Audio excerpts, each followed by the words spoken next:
guys, what's crack-a-lackin'? It's Adam here from the Wilderness Perspective. Today I wanted to talk to you guys about making a homemade mountain medicine with things that you might even be able to find in your own front yard. Have you ever been plagued by a case of athlete's foot that just drives you absolutely insane? You gotta itch your foot or whatever, no matter what you do, nothing seems to help it. And you're kind of too cheap or don't have the means to be able to go to the grocery store and buy some proper anti-fungal or anti-itch cream. Well, if you're no longer, perhaps you'll have in your yard what you might need to solve that case, potentially overnight like I did. To do this, you're going to need 3 different plants from your yard. 1 is jewelweed, 2 is plantain, and 3 is old man's beard or usnea. The jewelweed usually grows on mountain banks or stream sides, places where it's pretty dark and wet. It has orange or yellow flowers, and I will show you an example of that in a minute. The plantain, everybody's probably seen that in their yard and had no idea that that was even medicinal or edible for that matter. And then finally the old man's beard, you've probably seen that before hanging from a tree branch and not realized that's what it was. Let's start off with jewelweed here. So we've not had rain in a little while, so some of these look pretty pitiful. But jewelweed, also known as touch-me-not, have these flowers here. You'll see these flowers have a little tail on the end of them. This is orange. Because these flowers are orange, this is known as common jewelweed. They've got these rounded leaves. Sometimes you'll see these growing alongside stinging nettle in the woods. This is growing inside of my ditch line here. And if you break the stem, you've just seen the seeds go flying maybe, and crush it and feel the juice on the inside. It's kind of soapy.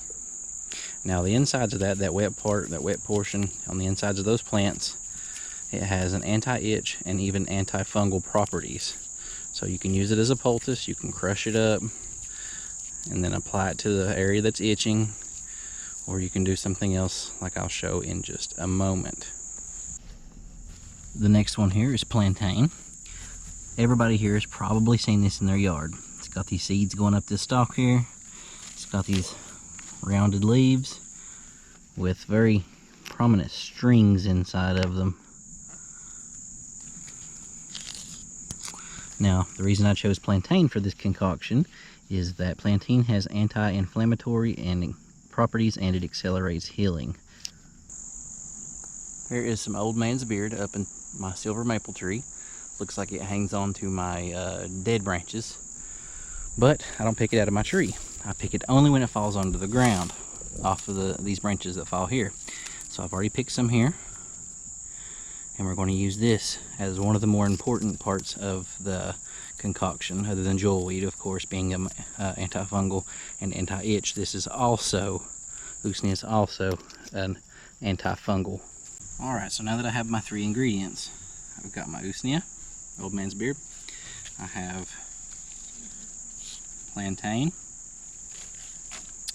and I took a rather large jewelweed plant and tried to take as many of the seed pods off as I could and threw them back into the riverside over there.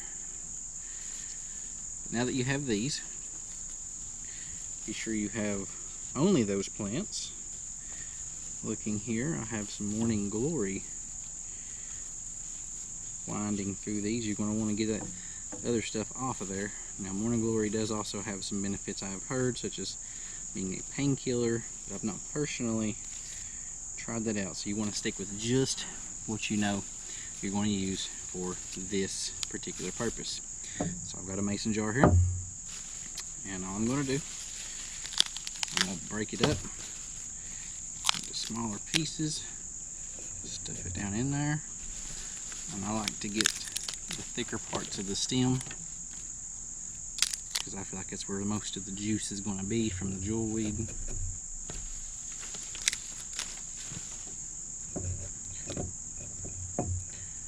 And I don't have a pestle and mortar, so I have this mason jar and spoon. So I'm just going to crush it up in there the best that I can, just to make more room for everything else that's going to go in here. just try to crush those down to try to get as much liquid as I possibly can out of them. I'm going to throw in some of the plantain, whatever you want to call it.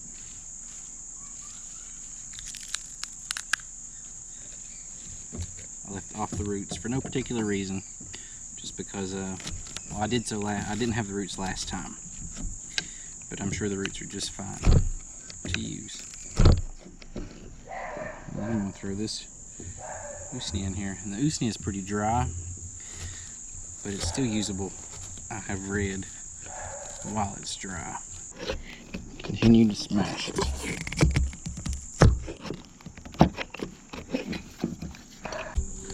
Smash and twist, smash and twist.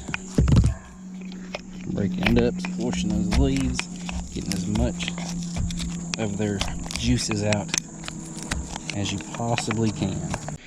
Now I've just come back from adding some water to it, just to help speed the process up a little bit.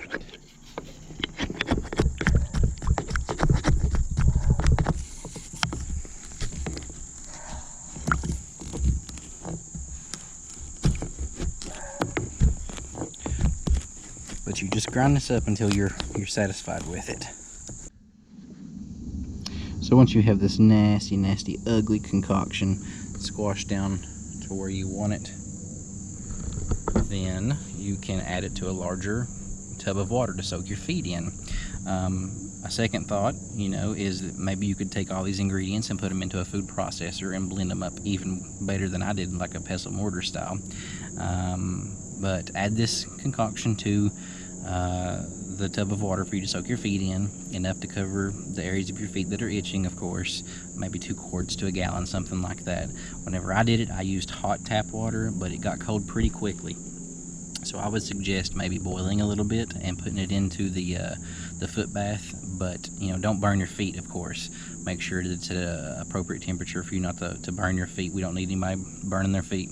My thinking behind that is, completely non-medical, non-professional, but I would think that warm water opening the pores on the skin would allow the medicinal properties of this to penetrate your skin and kill the bacteria and kill the fungus that causes athlete's foot a lot quicker. I soaked my feet for about 15 to 30 minutes or so, and like I said, it killed it overnight. So if you have ever tried this before, or if you do try this and it works for you, please let me know. I would like to know if anybody else tries this out and it actually works for them like it did for me. But I really hope that you guys have the opportunity to use this one day, or feel comfortable with maybe trying different kinds of mountain medicine. But of course, please, please, please do your own research. I actually come up with this recipe on my own, and I was ecstatic at the results that I had for it to cure my case overnight. So please, if it works, let me know. And if you decide to start using it and other people are going to use it too through your advice, let them know that the Wilderness Perspective come up with a recipe for you to try out, and send them our way to check out some of our other videos if you don't mind. We always love to teach and educate people from the Appalachian Mountains. And if you haven't commented, liked, subscribed, checked out our Facebook page, Instagram, feel free to do that as well. We would love to have you stick around and enjoy more material with us.